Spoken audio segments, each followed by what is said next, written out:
Se você puder abrir sua Bíblia no Evangelho de Mateus, capítulo 9, nós vamos ler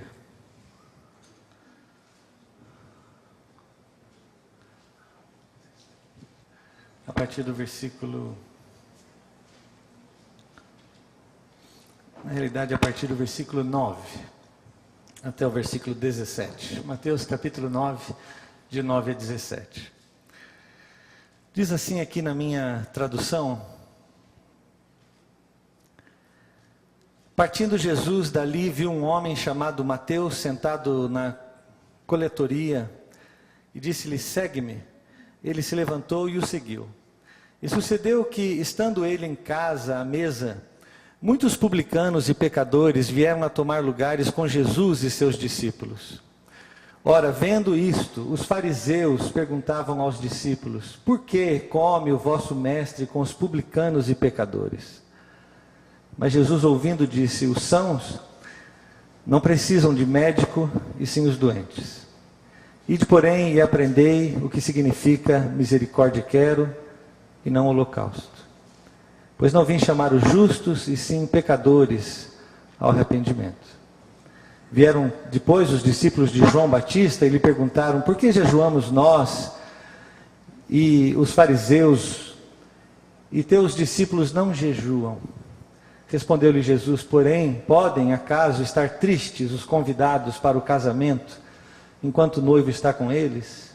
Dias virão, contudo, em que lhes será tirado o noivo, e nesses dias hão de jejuar.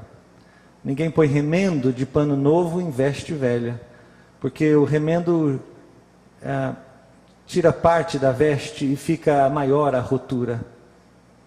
Nem se põe vinho novo em odres velhos. Do contrário, rompem-se os odres, derrama-se o vinho e os odres se perdem.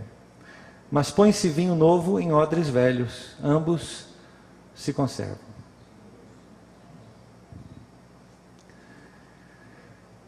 Eu estava lendo esse texto e imaginei aqui esse título de enfermos, solitários e remendados.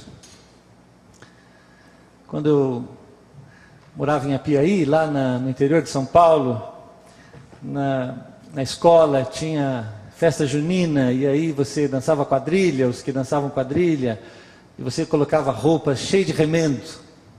Aí tinha remendo por toda a sua roupa. E me veio à mente, enquanto eu estava lendo isso, naquele momento de infância, quando a gente colocava alguns remendos na calça, parecendo um caipira. Que era uma contradição, porque eu era um caipira. Então, para ir para a festa junina, eu só colocava a roupa normal do dia a dia. Mas era assim. Mas nós já fomos em festa de aniversário, não é? Todo mundo aqui já foi em festa de aniversário.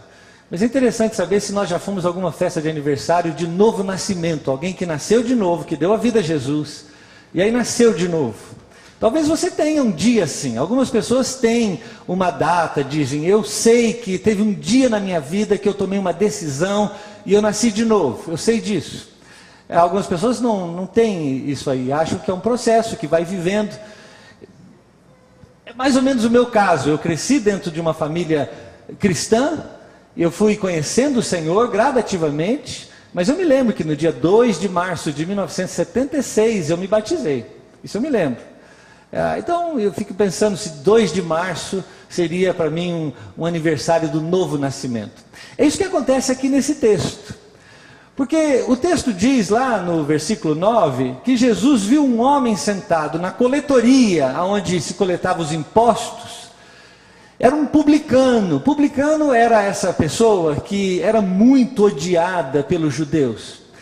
Israel estava sendo ocupado pelos romanos, mas fizeram um acordo: vocês pagam impostos para mim, que eram pesados, e aí tudo bem, a gente mais ou menos deixa você viver aí a sua vida.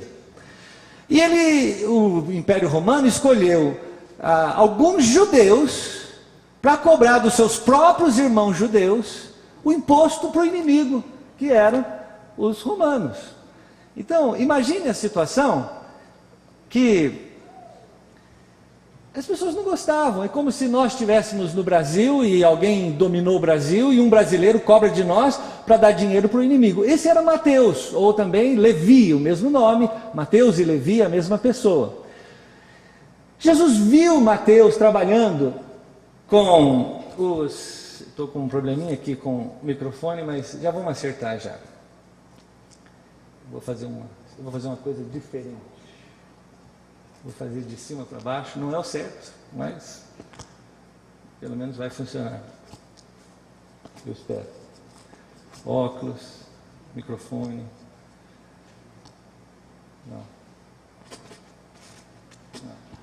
Não funciona. Será? Bom, última tentativa aqui.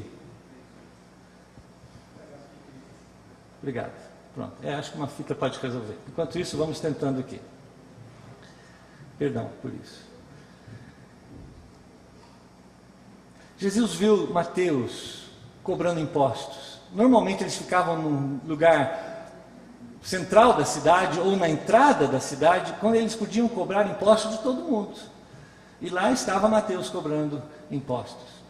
A Bíblia diz que Jesus passou por lá, viu Mateus e o chamou. Vem, segue-me. Esse é o versículo 9. Esse é o chamado do autor do Evangelho de Mateus, que nós acabamos de ler. Ele conheceu Jesus dessa maneira. Olharam nos olhos um do outro, Jesus disse, vem. E ele veio, deixou tudo, deixou o seu trabalho e seguiu a Jesus. Essa foi a experiência que Mateus viveu. Agora, no versículo 10, o que você percebe é que Mateus, então, ele faz uma festa em sua casa. Vou esperar o Carlson chegar e me ajudar com a fita e aí a gente continua. Obrigado, viu? Ok, ótimo, muito bem. Então, Mateus agora faz uma festa em sua casa para celebrar essa nova vida que ele tem. E é interessante quem ele convida para essa festa: Jesus, os discípulos e os seus amigos. Ele convida todos os outros fariseus, publicanos e os outros pecadores. Essa era a vida, o dia a dia. Esses eram os colegas de Mateus que roubavam junto com ele. Esses eram aqueles que pegavam o dinheiro dos judeus, mandavam para Roma, tomavam o dinheiro deles. Esse era o amigo deles. Eles estavam misturados com essa gente. Às vezes a gente começa a seguir Jesus e às vezes perde o contato lá fora, não é? Nós já não temos tanto contato lá fora a ponto de talvez poder fazer uma festa dessa e convidar essas pessoas que não conhecem Jesus, que estavam na mesma situação que Mateus, e chama Mateus então para que eles também possam conhecer Jesus. Aqui está Jesus, sentado. Ele está aqui com esses pecadores e publicanos que são quase sinônimos. E aí os fariseus, que eram os mestres da lei, que eram aqueles que eram os religiosos, aqueles que conheciam as Escrituras, o Antigo Testamento, aqueles que faziam o culto todo sábado como que tinha que fazer, aqueles que usavam a roupa certa que tinha que ser usada, aqueles que não comiam certas coisas que não podiam ser comidas, aqueles que não bebiam certas coisas que não podiam ser bebidas, aqueles que faziam todo o rito de purificação, eles lavavam a mão antes de comer, quando mudavam de comida, lavavam a mão novamente. Eu fico pensando às vezes que nós temos algumas tendências entre nós no mundo cristão, é um pouco engraçado, que a gente quer muito voltar à questão de Israel e dos costumes do Antigo Testamento. Mas aí, se queremos mesmo, temos que pensar bem, porque os ritos são muitos e muito pesados. São muitas coisas que têm que ser feitas. Não é simplesmente fazer festa da tenda ou do Pentecostes. Não, tem muitos ritos. Eles faziam todos os ritos. Estas pessoas que se autodenominavam justos, porque eles faziam o que a lei pedia, achavam eles que faziam o que a lei pedia no Antigo Testamento, eles observam Jesus comendo, sentado, com publicanos, com pecadores. Lá está Jesus com a corja da sociedade. Lá está Jesus com essa gente que ninguém gosta, essa gente que todo mundo fala contra, essa gente que todo mundo vê e se desvia, vai para o outro lado, mas lá está Jesus insistindo com essa gente pecadora. Eles então se aproximam de Jesus, dos discípulos de Jesus. Como é que pode? o mestre de vocês. Ele é um mestre, é interessante que eles chamam ele de rabi. Eles reconhecem que Jesus era um mestre, eles reconhecem o valor de Jesus naquela sociedade. Eles olham para os discípulos e dizem, o mestre de vocês, será que ele não sabe que certas comidas não se come, que não se senta à mesa, o nosso costume judeu, não se senta à mesa com certas pessoas? Será que ele não sabe disso? Por que ele insiste em comer com eles, em festejar com eles? Aliás, Jesus já foi conhecido como amigo, não é? Dos pecadores. Interessante esse título de Jesus, amigo dos pecadores. Os discípulos, a gente não tem registrado se os discípulos tentam responder ou não aos fariseus. Era muito difícil, porque os fariseus conheciam muito bem o Antigo Testamento, eles sabiam tudo o que estava acontecendo no Antigo Testamento, então era difícil negociar com eles. Então eles passam para Jesus. O que é interessante também, não é? Porque todos nós temos nossas limitações, não temos resposta para todas as coisas. Às vezes somos desafiados, algumas pessoas nos envergonham porque somos cristãos. Talvez como os discípulos podemos trazer tudo a Jesus. Mestre, cuida disso para mim. Eu não tenho resposta para essas coisas. E o fato é que Jesus responde, e ele responde trazendo 3 ilustrações de por que ele fazia aquilo. 3 ilustrações de por que ele estava sentado à mesa com os pecadores. E ele diz, a primeira delas, é que ele era um médico para os enfermos. Ele veio trazer saúde espiritual para os enfermos. É interessante essa expressão que Jesus usa, ele diz, eu vim, ele diz no versículo 12, 13, ele diz assim, eu vim para esses. Eu me lembro também em Apiaí, me perdoem novamente citar a minha pequena cidade de Apiaí, no interior do Vale do Ribeira. Existe, algumas pessoas já viram a placa, existe. Mas eu me lembro lá na cidade simples, quando às vezes os médicos vinham nas nossas casas nos visitar. E eles vinham e cuidavam da gente lá em casa. Talvez ainda alguém possa fazer isso, mas o normal, o comum é que a gente marque com os médicos, espere um tempo X até conseguir a data certa, o raio-x certo, e aí nós entramos num processo com esses médicos e vamos até eles e temos que depender da paciência deles, de cuidar de nós, da sabedoria deles e por aí vai, não é? Mas Jesus vem até nós. É interessante que o apóstolo Paulo diz em Efésios capítulo 2, que nós estávamos mortos nos nossos delitos e pecados. E Deus, que tem tanta misericórdia de nós, que nos ama tanto, com um grande amor, Ele veio e nos visitou na nossa morte. Alguma coisa que nós não podíamos fazer, que é sairmos da nossa morte, não tínhamos força para sairmos da nossa morte e chegarmos até Jesus. Ele veio até nós. E Ele diz, eu sou o médico que veio até o enfermo. Eu não vim para o justo. Aliás, se Jesus tivesse vindo para os justos, Ele não encontraria ninguém. Não existem justos. Ele diz, eu vim para os enfermos, ele diz. Porque não são os sãos que necessitam de médico, mas sim os doentes. E todos somos enfermos. A grande questão é reconhecer que somos enfermos. Eu vim para isso. Em Lucas capítulo 4, ele diz, o Espírito do Senhor está sobre mim. Espírito de Deus, que era o Espírito dele mesmo, pelo que me enviou para evangelizar os pobres, enviou-me para proclamar libertação aos cativos, restauração da vista aos cegos, para pôr em liberdade os oprimidos e apregoar o ano aceitável da salvação. Esse é Jesus, o Mestre que veio até nós. A pergunta é se nós queremos ou não reconhecer que estamos enfermos. Às vezes você diz assim, não, eu não estou enfermo, eu não estou doente. Às vezes tem uma enfermidade grave dentro de você, como aquele atleta, uns 2, 3 anos atrás, olímpico, que era um atleta que treinava, era forte, muito bem preparado, a melhor comida que podia comer, e até que um dia ele foi diagnosticado com câncer. E ele diz, não pode ser, eu não tenho esse câncer, eu não tenho esse câncer. Talvez tentando negar a realidade física que ele vivia. Mas ele veio para os enfermos, o texto diz. Ele veio para aqueles que de fato estão doentes. É para este que ele veio. Ele não veio para ninguém bom, porque não existe na realidade. Algumas pessoas não se enxergam como enfermos, apesar de Jesus nos ver a todos nós como enfermos. Sabe você? Você conhece? Já ouviu falar de você?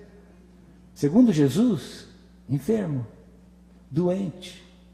A pergunta é se você se vê assim como Jesus te vê, enfermo, na sua alma, lá dentro de você. Eu sempre olho para mim, e já disse isso muitas vezes aqui, quando eu olho para algumas atitudes minhas, para alguns pensamentos que passam pela minha cabeça, alguma palavra que sai da minha boca, e o pulsar às vezes do meu coração, muitas vezes eu digo assim, não pode ser que Deus imaginou isso. Deus é muito mais criativo do que isso. Mas isso aqui é uma distorção que o pecado fez em mim. O pecado me adoeceu mortalmente. O salário do pecado é a morte. O pecado me adoeceu mortalmente. Esses próprios fariseus que estavam perguntando por que Jesus come com pecadores, uma expressão que diz, talvez eu não seja pecador, come com eles, que são pecadores, não comigo, que sou justo. Bom, se você é justo, então é com você, eu não vou comer mesmo.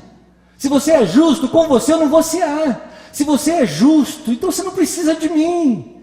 Se você é justo, então por que eu vou me sentar à mesa com você?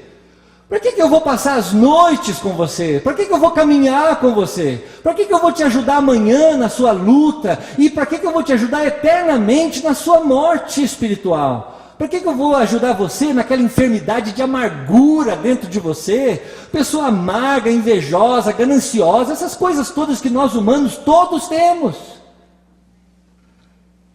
Por que eu vou te ajudar? Você é justo, você não precisa, você está bom. O que você está fazendo aqui diante do médico? Vai para casa. Estes fariseus que achavam os outros doentes, os outros enfermos, sempre aquela história do que pega o sermão e joga para o fulano. Ah, isso aqui o fulano tem que ouvir, o ciclano precisa ouvir isso, eu preciso ouvir isso. Esses próprios fariseus, Jesus logo adiante ele diz assim, ai de vós, escribas e fariseus. O escriba era uma pessoa extremamente importante nas Escrituras. Você tem que entender que Jesus está falando com gente de grande importância. O escriba era aquele, porque não tinha copiadoras, não tinha scanner, não tinha celular que você tira a foto e manda para alguém. Não tinha. Então tinha alguém que tinha que copiar a Bíblia. Então você chegava numa escribaria e dizia assim, senhor escriba, eu preciso do capítulo 18 do profeta Isaías. Então ele dizia assim, volte daqui uns 6, 7 meses. Então ele começava um longo trabalho de pegar letra por letra. Haviam várias e diferentes canetas que ele tinha que usar, por exemplo, toda vez que aparecia a palavra Deus, Elohim, Adonai, El Shaddai, os nomes de Deus, ele tinha que trocar de caneta, mas antes de pegar naquela caneta, ele tinha que parar, ele tinha que lavar as mãos, ele tinha que pedir perdão dos seus pecados, ele voltava e aí ele escrevia El Shaddai, aí colocava do lado, aí pegava outra caneta e continuava, e depois de terminar uma página inteira, ele tinha que contar, eu já não podia ser escriba, ele tinha que contar quantas letras tinham naquela página. Então ele sabia que o capítulo 18 de Isaías tinha 3.422 letras. Estou imaginando. Então ele chega no final e diz 3.241. O que ele tinha que fazer?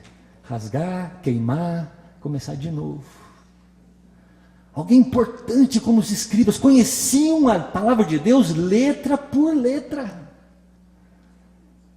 E os fariseus, doutores da lei, tinham defendido as teses, conheciam as leis, eles tinham em suas roupas toda bordado os mandamentos do Senhor. Os filactérios, compridos, os filactérios era parte do ornamento deles, do vestimento deles, perdão, que dizia o quão santos eles eram. Pequeno filactério, pequena santidade. Muito, um fio comprido que saía, mais santidade. Jesus está olhando para essas pessoas que andavam nas ruas, com os 10 mandamentos bordados em fio de ouro, que o povo parava e deixava que eles passassem. Eles determinavam o que é que Deus desejava para você. Esses que achavam naturalmente que os outros eram pecadores e eles não.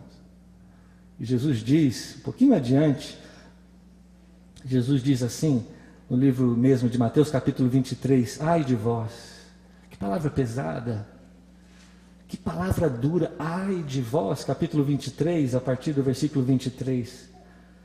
Escribas e fariseus hipócritas. Sabe o que é hipócrita? É que faz um teatro, que representa algo que não é.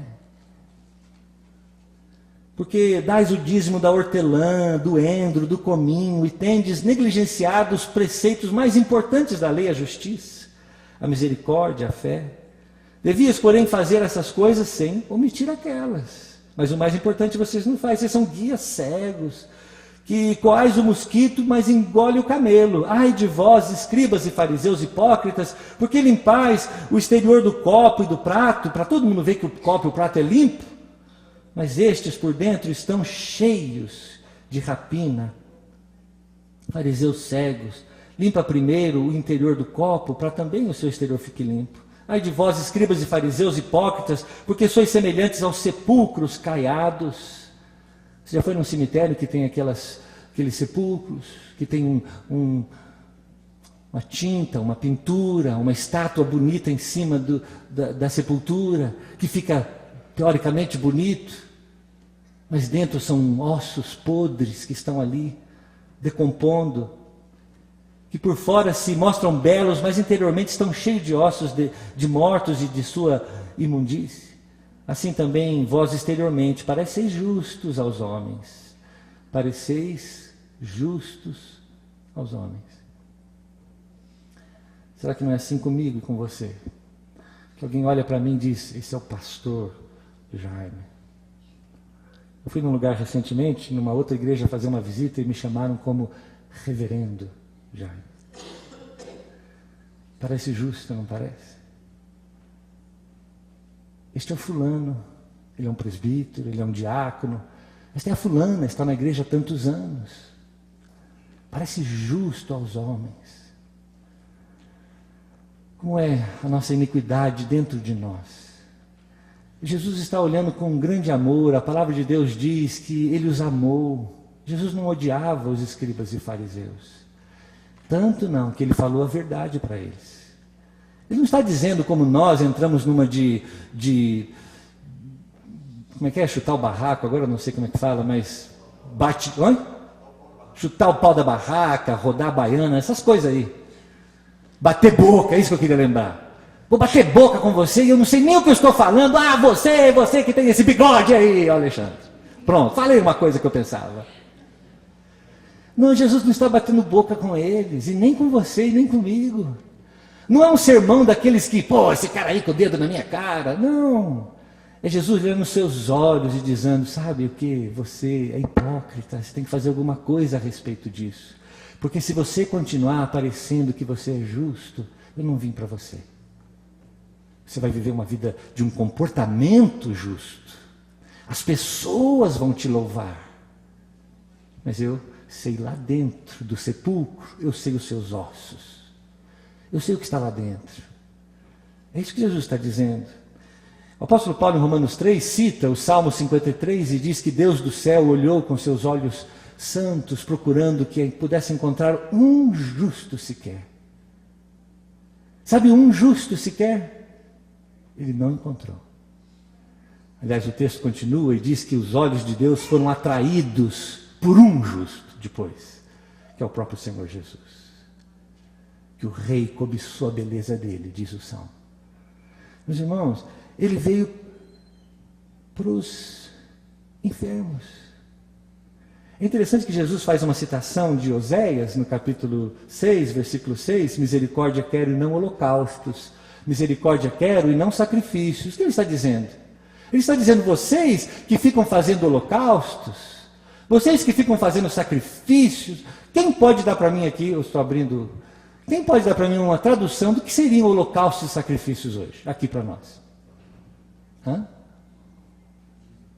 Dízimo, adoração, o culto que prestamos, a missa que participamos. Jesus está dizendo, ao invés de você ficar indo à igreja, fazendo culto, ficando de joelho, acendendo vela, cantando louvores, tocando piano, ao invés de você ficar tendo uma vida religiosa, vá amar, ele diz, os que precisam ser amados. Esse é o texto de Oséias que ele cita. Misericórdia eu quero. O que ele está dizendo? Eu quero que você, antes de tudo, tenha misericórdia. Eu quero que o seu coração transborde de misericórdia das pessoas. Sabe por que ele está assim? Sabe por que ela está assim? Porque é uma enferma, um enfermo que precisa de Deus. Então, misericórdia. Eu vou amar. O que é misericórdia?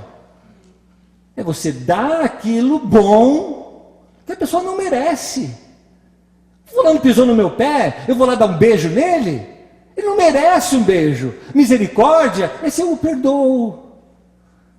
Isso é misericórdia. Não é eu dar um beijo em quem me ama e cuida bem de mim. É eu amar aquele que não me ama. Isso é misericórdia. Você sabe que a extensão do nosso perdão e da misericórdia que temos com as pessoas está diretamente ligado à proporção daquilo que reconhecemos que somos nós, doentes ou não. Quanto mais doente você se reconhecer espiritualmente, como mais carente da glória de Deus, o apóstolo Paulo diz em Romanos que todos pecaram e estão destituídos da glória de Deus, estão longe, não tem mais a glória de Deus. É interessante, no Antigo Testamento diz que a Shekinah, a glória de Deus, se retirou, e ele fala, Icabode, acabou a glória, acabou, não tem mais glória. Todos pecamos e já não tem mais a glória de Deus, eu não participo mais dela. Quanto mais eu compreendo isso, que eu não tenho mais comunhão com Deus, e eu preciso dessa comunhão, quanto mais eu compreendo que eu não sou justo, eu preciso ser justificado no justo que é Jesus Cristo, tanto mais o meu coração se enche de perdão e misericórdia às pessoas. Se eu me acho pouco pecador, tanto menos eu perdoo. Se eu me acho muito justo, quase nada eu tenho misericórdia. Se eu sei do que a graça de Deus fez comigo, se eu sei da onde a graça de Deus me resgatou, aí eu saberei como ter misericórdia com você também. John Stott, esse grande teólogo inglês, anglicano, falecido ano passado, ele diz o seguinte, que somente uma pessoa que entendeu a necessidade da cruz para si, é que pode passar a cruz para outros. Alguém que experimentou a cruz, o peso, a realidade, o horror da cruz, que eu devia estar lá, somente este, que conheceu a graça de Deus, é que pode compartilhar a graça de Deus com outras pessoas.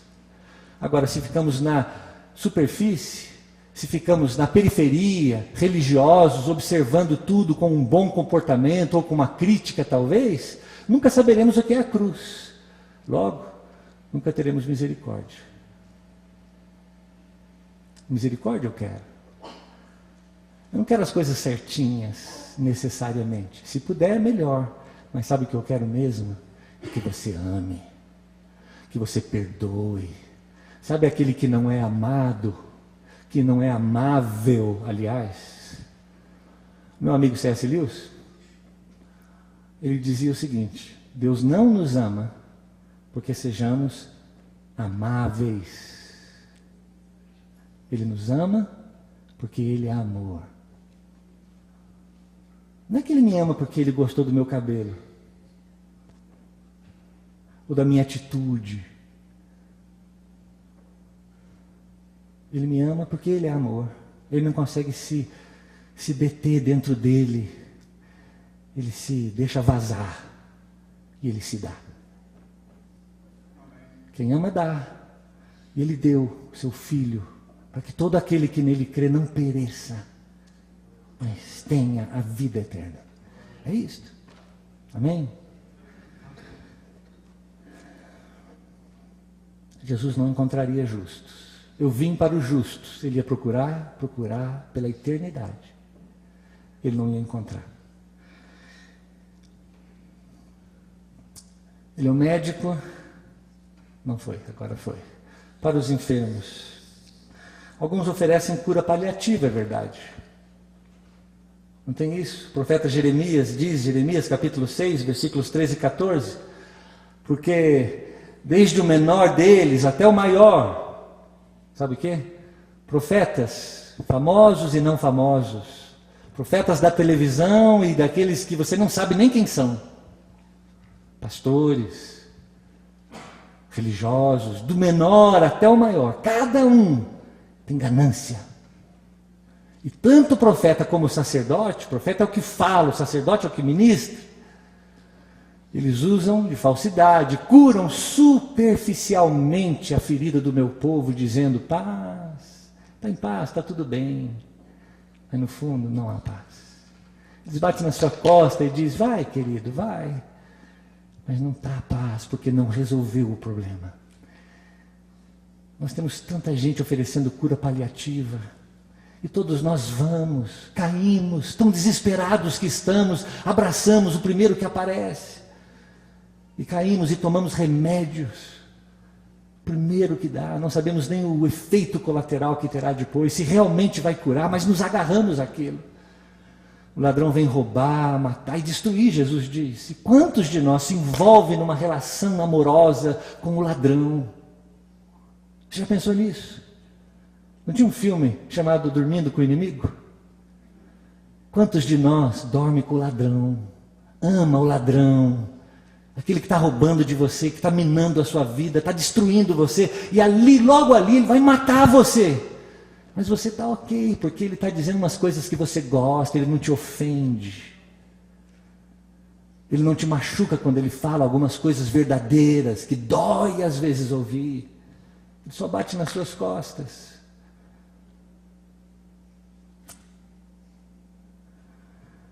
Eu vim para que você tenha vida e vida em abundância. Os fariseus, eles tinham essa enfermidade dentro deles. E Jesus está dizendo que Ele não faz uma diagnóstica superficial, uma diagnose, mas Ele também não oferece a cura superficial, porque a palavra de Deus é viva e eficaz. É mais cortante do que qualquer espada de 2 gumes e penetra até o ponto de dividir alma e espírito, juntas e medulas. E é apta para discernir os pensamentos, os propósitos do coração, e não há criatura que não seja manifesta na sua presença. Pelo contrário, todas as coisas estão descobertas e patentes aos olhos daquele a quem temos de prestar contas. Você imaginou que Jesus, como um raio-x, ou muito mais poderoso, ele entra lá dentro, ele sabe exatamente o que você está pensando, ele sabe por que você age dessa maneira, ele sabe dos seus medos, ele sabe do seu histórico familiar, ou tudo que você viveu, os seus traumas, que hoje você dá esse monte de desculpa para viver o que você vive, por causa de tudo que você passou lá para trás. Jesus sabe disso tudo, ele está dizendo, eu sei realmente a sua enfermidade. Você tem um câncer e eu não vou curar você com Tilenol 2 vezes por dia pela próxima semana.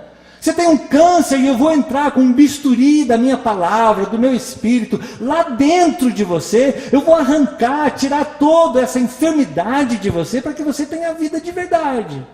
É isso que eu quero fazer. Ele diz, eu não fico superficialmente falando. Algumas pessoas se ofendem às vezes porque dizemos aquilo que cremos que a palavra de Deus diz.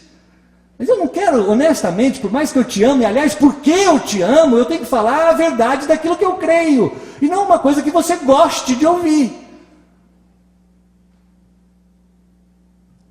Eu tinha uma professora que uma vez foi falar com a gente, uma mulher ótima, e ela era muito bonitona. A gente era jovenzinho, tipo adolescente, uns 14 anos.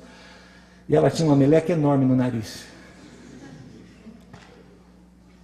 E nós, garotos, a gente não sabia, e agora? Essa professora, desse tamanho que a gente achava, né? Sei lá, não sei. Hoje se eu encontrar com ela hoje, deve ser desse tamanho.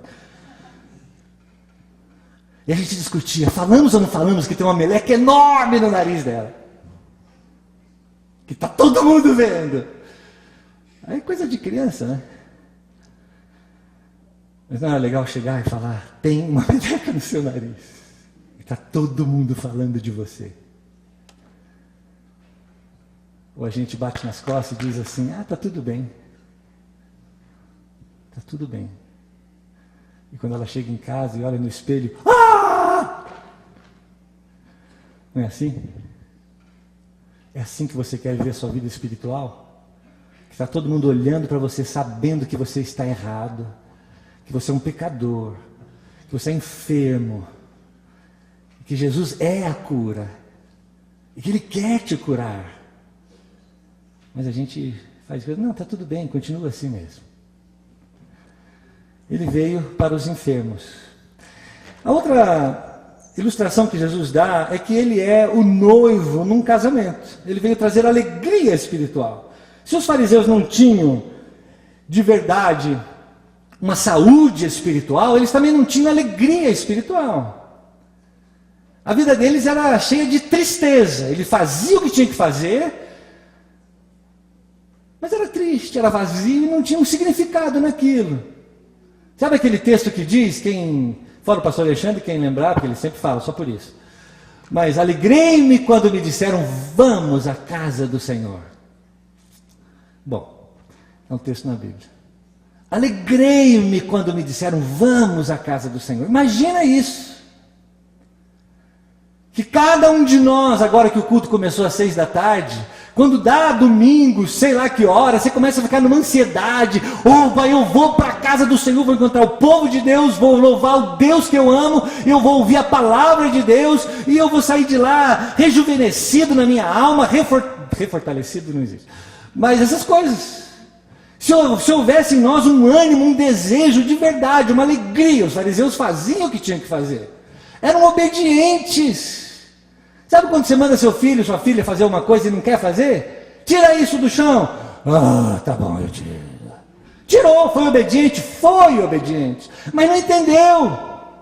E não tem alegria naquilo que está fazendo.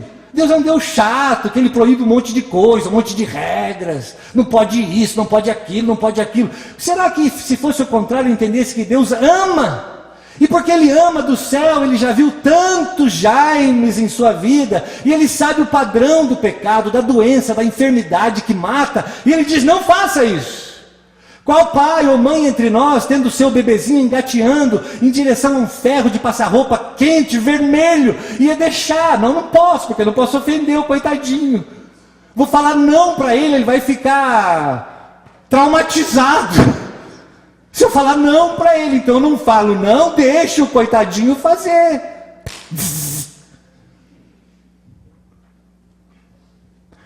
Os fariseus eram assim, faziam tudo certinho, mas não tinha alegria.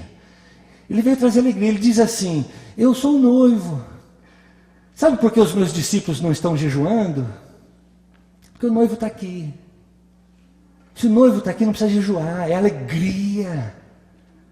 O próprio João Batista, no capítulo 3 de João, versículo 27, eu acho, ele diz assim, eu ouço a voz do noivo, eu sou amigo do noivo, eu ouço a voz do noivo e me alegro de ouvir a voz do noivo. O noivo está vindo me buscar. O casamento, nos tempos bíblicos, ele se dava mais ou menos assim, não existia o namoro que existe hoje entre nós. Aqui o Christian e a Natalie casaram-se dia 3 de agosto e namoraram 2 anos e 2 anos. E aí eles namoraram, não era assim que era antigamente. Havia um acordo nas famílias e eles então decidiam que iam se casar, e quando decidiam que iam se casar, eles estavam casados. Pronto. Aí o Christian saía, deixava a Natalie na casa da mãe e do pai, e ele ia trabalhar, conseguir o dinheiro, a casa e tudo mais, e ele dizia para o sogro, olha, dia tal, dia 3 de agosto, eu volto e oficializo o casamento. Mas já estava casado. Não havia ideia do noivado e nem do namoro.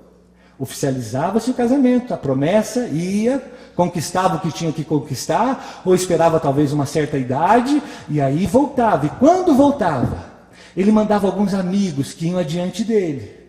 E os amigos iam anunciando nas vilas, dizendo, o noivo está vindo, aí vem o Christian, e ele vai lá buscar a Nath, e agora vai, e é isso aí e tal. E de repente uma grande festa. E aqueles que estavam ao redor da casa esperando, se alegravam dizendo, o noivo está vindo. Finalmente chegou o dia, o casamento, uma grande festa, 1 dia, 2 dias, 3 dias, 4, uma semana de festa. É assim que era. E João Batista está dizendo, eu já ouvi a voz do noivo, ele está vindo, eu me alegro então. Eu não preciso ter uma vida de cabisbaixo, porque lá dentro eu fui curado da minha tristeza. Deus veio, Jesus veio como um noivo e se casou comigo. E sabe que a salvação, ela se mostra nesse processo de um casamento, meus irmãos. É como um casamento em que se diz para o outro, sim, eu aceito. Na alegria, na tristeza, na riqueza, na pobreza, na saúde, na doença. A partir daquele sim, não é mais o sentimento. Eu acho que eu te amo. Não. Ou não te amo mais, então o divórcio chegou. Não é assim, eu sei, ou eu conheço, já ouvi falar. É um compromisso. Você disse sim, não é assim?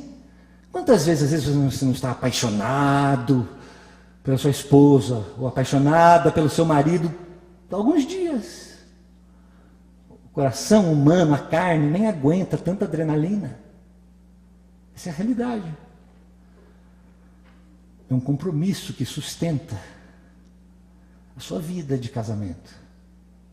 Que Deus vem e renova de tempos em tempos a alegria gostosa da presença dEle.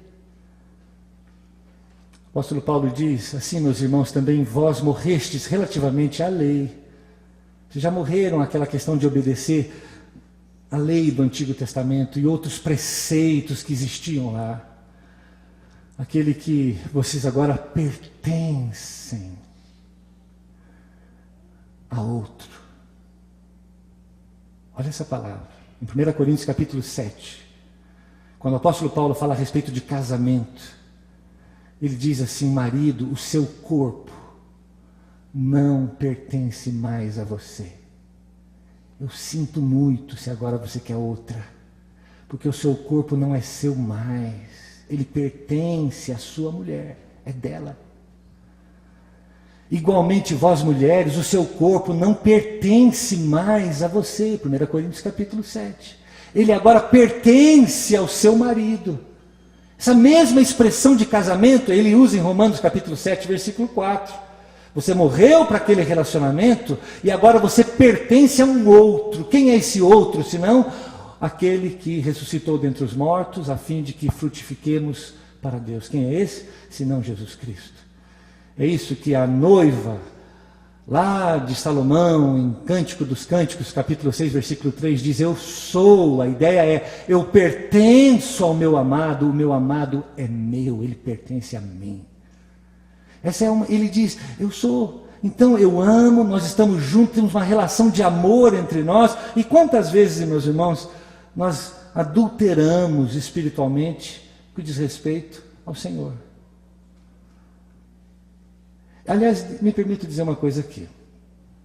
Às vezes os evangélicos, de tradição evangélicas, protestantes, como eu mesmo, temos a ideia de dizer que idolatria, às vezes é aquilo que os católicos praticam, ou talvez os hindus, ou outros, que é a veneração de uma estátua. Isso é idolatria. Mas eu queria dizer que está errado. Se parar aí a frase. Porque se você venera uma estátua feita de barro, de gesso, de madeira, também é idolatria. E se você faz isso, em nome de Jesus Cristo, pare de fazer. Isso é um adultério. Mas eu queria dizer que, vírgula, Porque quem gosta demais de dinheiro, quem é dominado pelo sexo, pelo ego, pelo orgulho. Se você ler com critério o livro de Gálatas, você vai ver que Paulo diz que eles estavam idolatrando a lei. O que era a lei que Paulo disse? Não o Antigo Testamento.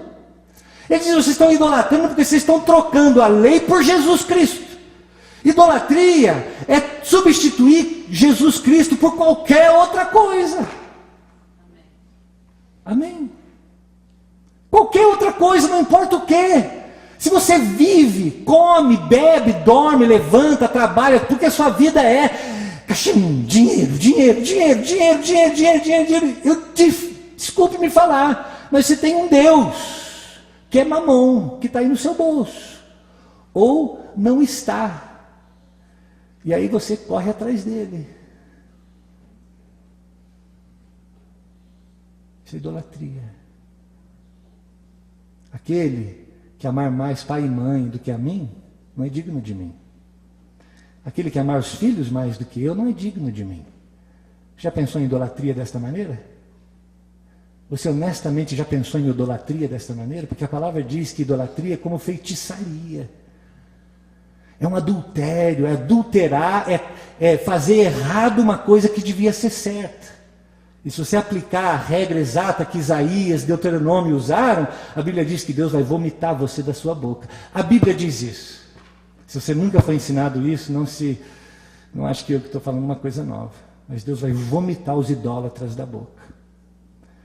E eu sempre peço a Deus, como diz o Salmo 139, sonda o meu coração. Vê se há em mim algum caminho mau, idólatra, que eu coloquei no lugar de Jesus. Tira de lá, porque Jesus tem que ser o foco da minha vida. Ele é o noivo. Sabe que quando nós nos casamos, nós tomamos o nome dele. Você, quando se casa, toma o nome um do outro. Quando você veio para Jesus, você agora é cristão. Você não é um cristão? Porque você é de Cristo. Jaime de Jesus, de Cristo. Esse é o meu casamento com Ele. Como eu posso traí-lo? Sabe, às vezes algumas pessoas dizem assim, todos os caminhos levam a Deus. Não diz isso? Dá para a gente ter um pouquinho de cada coisa. Eu queria saber se você perguntasse para a sua mulher assim, dá para ter um pouquinho de cada mulher? Qual que era a resposta? Pá! Seu pouquinho aqui, ó. Porque para algumas coisas tem que ser exclusivo. Mas para Deus você faz a sua própria religião. Aí é do seu jeito. Eu quero Jesus, mas também quero esse, mas também quero aquele. O noivo está sempre conosco. Nós temos lutas, meus irmãos. Nós temos grandes lutas, lutas difíceis. Esta semana, a Luísa sabe, eu chorei muito com lutas difíceis. Não estamos sempre alegres, mas temos a confiança de que sede fortes e corajosos. Não desanima, não temais, nem vos atemorizeis, porque o Senhor, vosso Deus, é quem vai convosco. Não vos deixará, nem vos desamparará. Em Hebreus capítulo 13, versículo 5, o autor de Hebreus repete essa palavra, porque Jesus disse, Ele não vos deixará, Ele não vos desamparará. É um noivo fiel, que está com você, todos os dias, todas as horas, Ele está com você, sempre.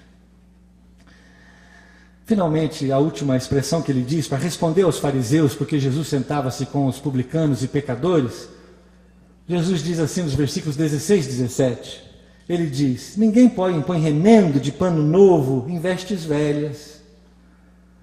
Ninguém põe vinho novo em odres velhos. Você sabe que naquele tempo ainda não tinha sido inventado pano que não encolhe. Então tinha um buraco e você pegava um pano novo e colocava no buraco da camisa velha. E aí quando lavava, o pano velho já encolheu tudo que tem que encolher, não é isso? O pano novo nunca encolheu. Então, você colocava novo e usava. Um dia, quando você lavasse pela primeira vez, ele encolhia. E aí ficava ou feio, ou ele se soltava. E sabe o que? Os odres eram lugares que você colocava o vinho feitos de couro, de cabrito, ou de boi, ou de ovelha. E fazia-se como se fosse uma garrafa, um recipiente de couro, bem costurado, lacrado e tampado em cima. Eles não tinham, como nós temos hoje, garrafas que engarrafamos as nossas bebidas. Então, você colocava um vinho novo num odre feito de couro novo. Só que o vinho, ele fermenta, ele tem esse fator ativo, que quando ele entra lá dentro e é tampado, isolado, ele começa a fermentar e ele incha, e ele vai inchando, e aquele couro que está agora novo, ele vai inchando junto com o vinho, junto, até que chega e para. Pronto.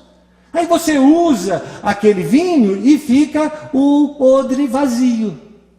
Agora o que acontece se você pegar um vinho novo, que não foi ainda fermentado, e colocar de novo neste odre que está agora já usado velho? O vinho novo, ele vai começar a fermentar e inchar. Só que aí o odre velho, ele tem um limite, porque ele não estica mais. Ele já esticou tudo que ele tinha que esticar antes. Só que o vinho novo vem e continua esticando, e vai estourar o odre velho. Você coloca vinho velho em odre novo, você coloca vinho novo em odre novo. Não adianta você querer fazer um remendo na sua vida.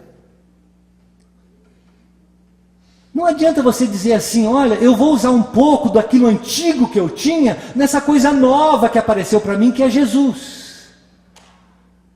Então eu vou ter tudo que eu já vivi, as crenças todas que eu tenho e Jesus.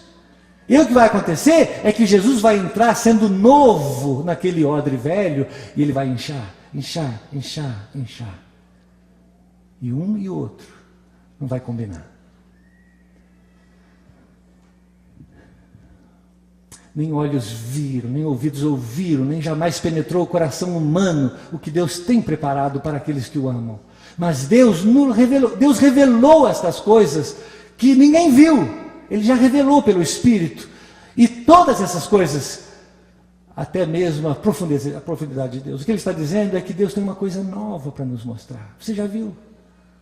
Você faz anos que vê a mesma coisa sempre. Eu tenho uma coisa nova. É aquele que está sentado no trono, que é Jesus, ele diz, eis que faço novas todas as coisas, em Apocalipse 21:5. Ele quer uma coisa nova. Às vezes você diz assim, será que dá para usar o meu recipiente antigo?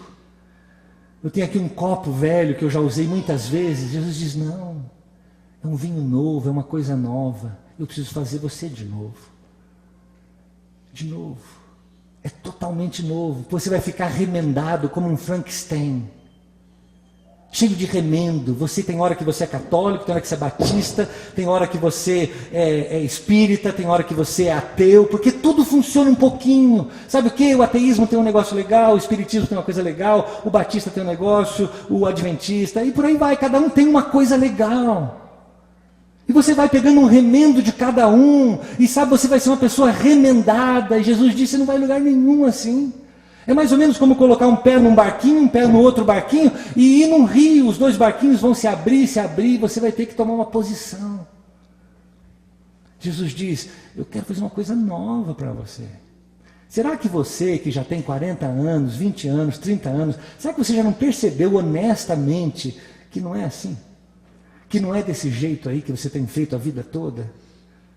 Eu quero destruir isso. Eu quero te dar um negócio novo. Completamente novo. Mas você tem que vir para mim nesse sentido. De verdade.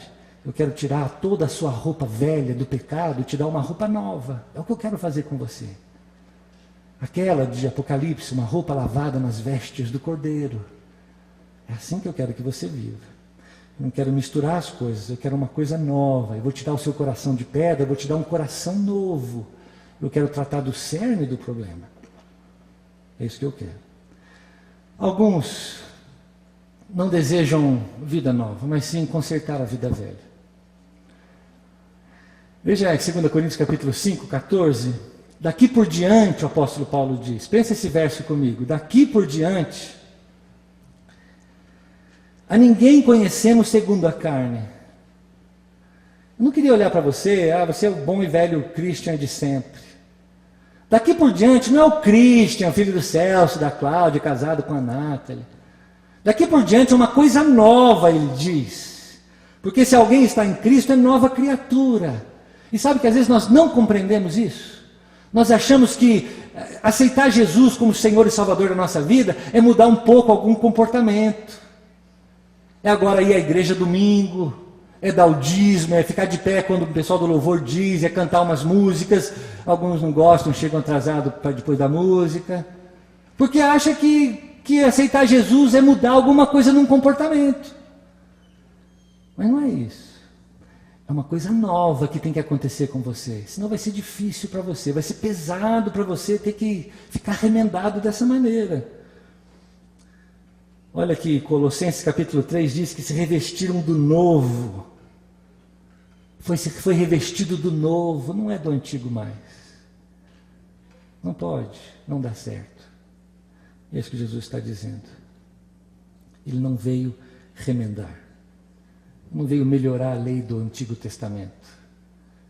Eu sou a videira, eu sou a vida, eu sou o caminho, eu sou a verdade, eu sou a vida.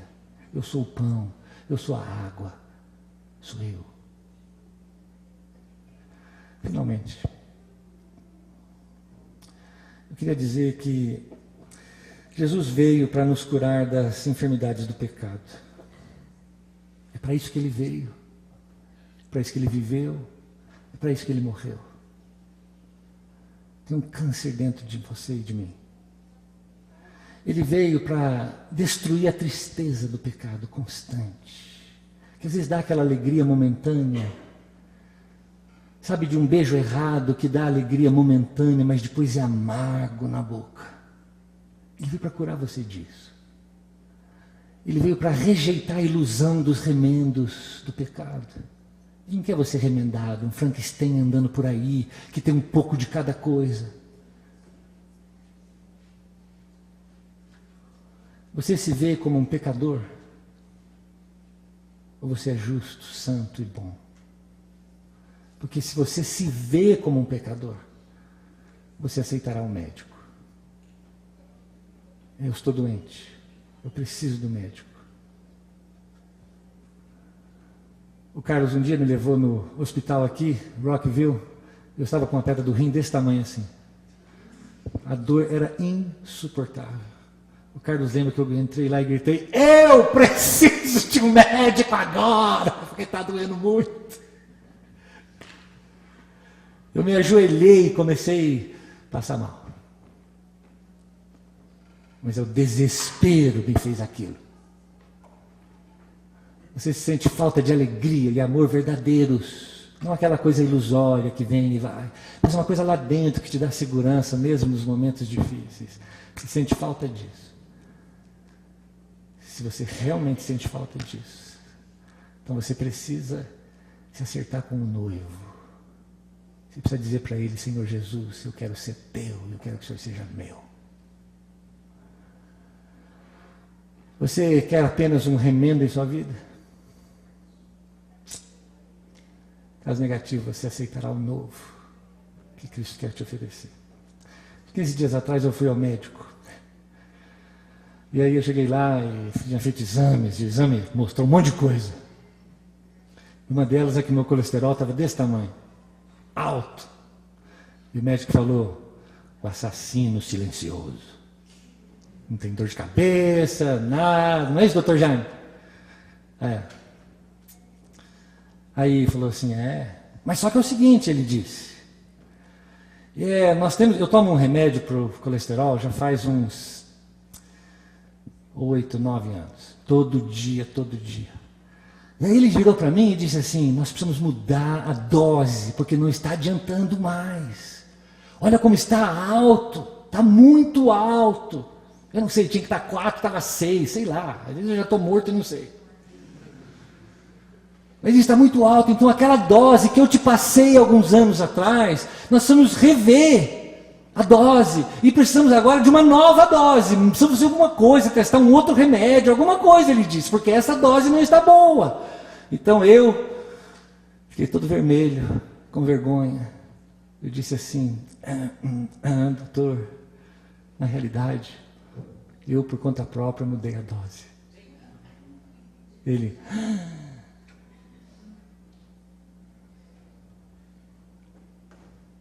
Aí ele disse assim, engenheiros fazem isso, professores fazem isso. Eu não sabia que pastores faziam isso. Ele disse isso. Mas é seu médico que tem que dizer para você qual é a sua dose. A frase dele para mim foi essa. Volte já para a dose antiga.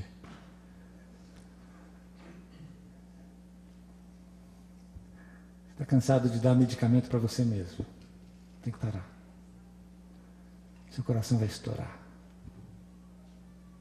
Vamos orar? Você pode ficar de pé comigo?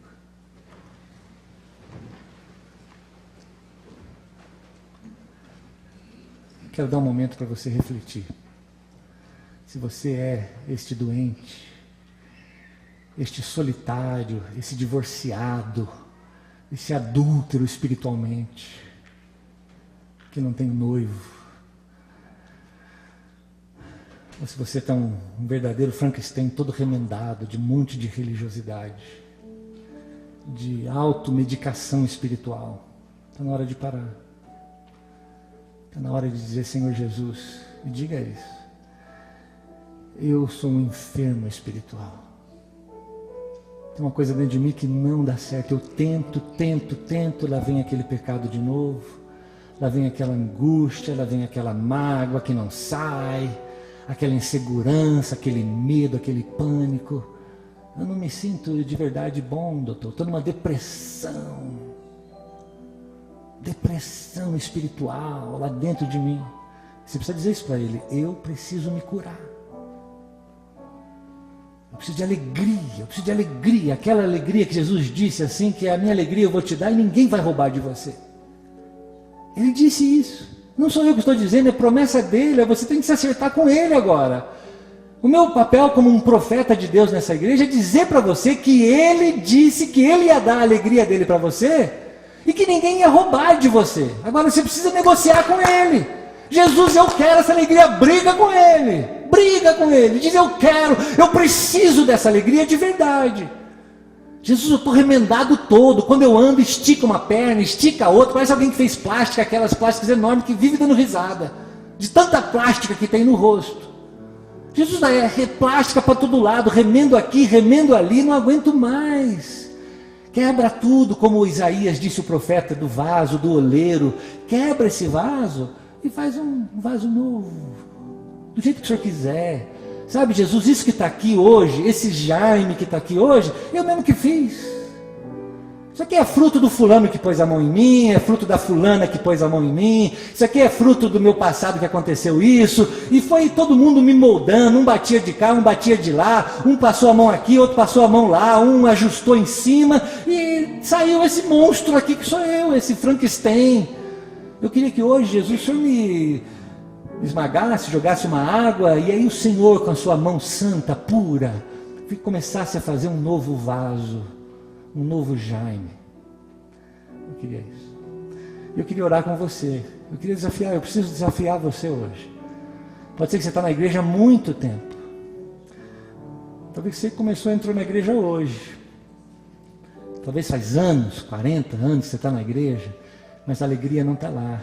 O pecado continua lá. O pecado te visita todos os dias, você luta com ele, o medo, a depressão, a insegurança, sabe o que? É porque você está casado com um monte de gente que não é Jesus Cristo. E eu preciso dizer para você hoje é um dia de promessa, que você diz assim, sim, Senhor Jesus, eu te aceito. O Senhor é meu, eu sou teu. A partir de hoje nós vamos nos conhecer. Nós vamos andar juntos, até aquele casamento maravilhoso que um dia nos casaremos na tua presença. Na presença do Pai, ele diz em Efésios capítulo 5. Então, se você é assim, eu quero que você venha aqui. Nós vamos orar. Eu quero isso porque eu quero desafiar você a fazer uma coisa verdadeira, espiritual na sua vida. Você acorda cedo amanhã, vai estudar e vai trabalhar porque a necessidade aí fora forçou você a acordar cedo e buscar. Eu queria dizer que tem uma necessidade espiritual que você tem que tomar uma posição. Então vem aqui à frente, vem aqui orar comigo agora. Eu vou te dar alguns minutos em silêncio. Se você quiser, você vem aqui, eu quero orar com você. Mas venha.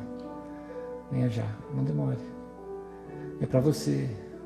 Enfermo é você, não é quem está do seu lado.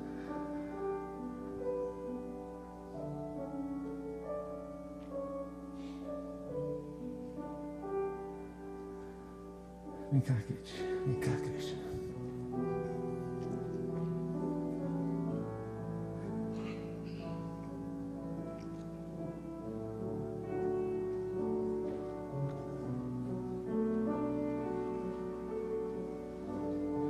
Essa é uma oportunidade de você parar de viver a sua ilusão.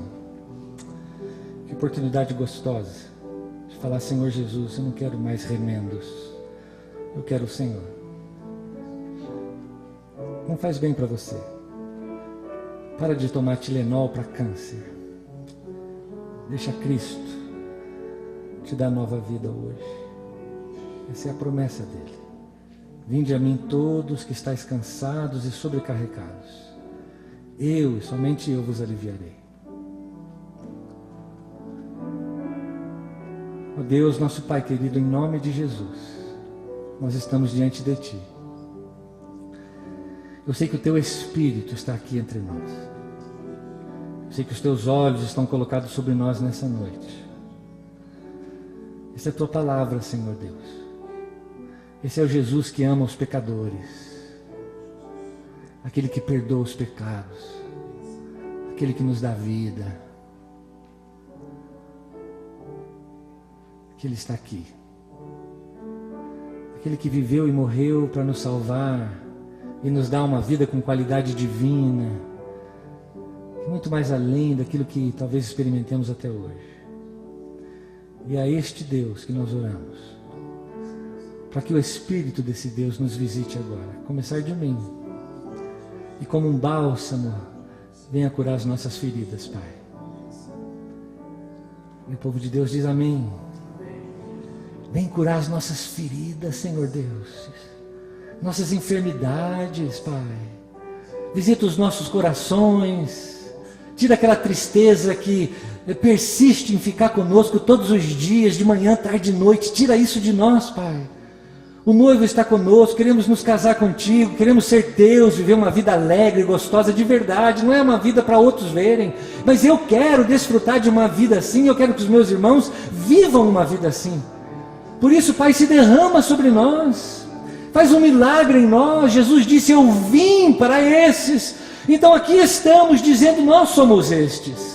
Nós somos os pecadores, nós somos os enfermos, os doentes, os tristes. Nós somos os remendados e queremos a Tua cura, a Tua intervenção, a Tua cirurgia. Aquela palavra que diz que a Tua palavra entra dentro de nós e faz a cirurgia perfeita em nós. Faz isso, Deus.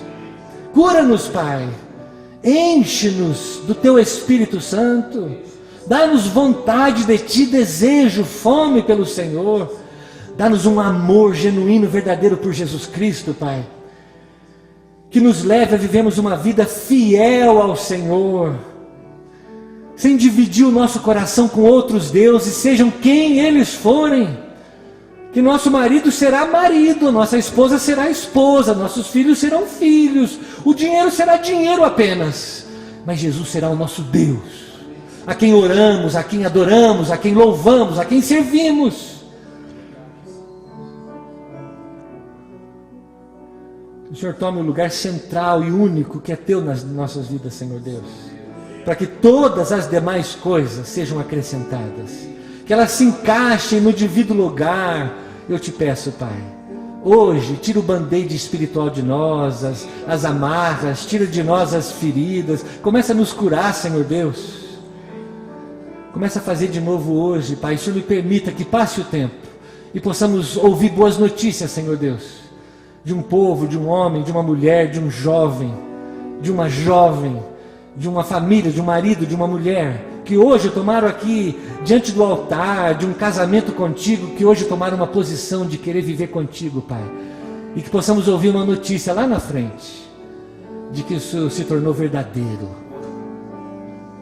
Que tomamos o teu nome, cristãos, e assim vivemos. Queremos ouvir a tua voz, o teu mandamento, a tua palavra, queremos obedecer, e obedecer com alegria, Pai. Assim cuida de nós, Senhor Deus. Nós oramos. Oramos no único nome. Aquele nome que abriu um novo e vivo caminho até o trono. Oramos naquele nome, que diante dele todo joelho se dobrará e toda língua confessará. É o nome de Jesus Cristo. Aquele que viveu e morreu por nós. Aquele que ressuscitou, e com ele ressuscitamos todos os que cremos para a nova vida. É no nome dele que oramos, Pai, para a tua glória, para que o Senhor se agrade de nós, que o Senhor veja Jesus em nós, o teu Espírito em nós. Faz isso para o nosso próprio bem, eu te peço, Pai. Para o nosso bem, eu te peço. No nome mais santo que há, é que nós oramos. E que o Senhor vá diante de nós, como quem nos guia. Que o Senhor vá sobre nós, como de fato quem governa as nossas vidas. O único Deus sobre nós. Que o Senhor vá ao nosso lado, como nosso amigo, nosso noivo, nosso marido de todos os dias. Que o Senhor vá por detrás de nós, o guarda de Israel, que protege, que nos ama. Que o Senhor vá por debaixo de nós como uma rocha firme sobre a qual queremos caminhar os nossos dias. Vem vento forte, vem chuva, mas estamos firmados na rocha. Nossa esperança está em Ti, para amanhã, para a resposta que buscamos, para o sonho que temos. Que o Senhor vá dentro de nós, como a vida forte, verdadeira, eterna. No nome santo de Jesus oramos, amém. Eu queria que você desse um abraço, alguém está ao seu lado e diz, você está aqui na frente. Eu queria que você saísse aí de trás, se viesse abraçar essas pessoas que estão aqui, sai de trás, elas precisam de um abraço seu. Encajian, vem querido, vem, saiam daí. Venham abraçar, Carlson, sai, Mariana, venham aqui abraçar essas pessoas. Venham cada um, não saia daqui, você tem que ganhar um abraço de pelo menos 3, 4 pessoas. Vem aqui, você está aí, Celso, vem, Cláudia, vem aqui abraçar. Dá um abraço gostoso em cada um. Deus abençoe, uma semana abençoada, em nome de Jesus, e até domingo que vem. O Senhor Deus abençoe você.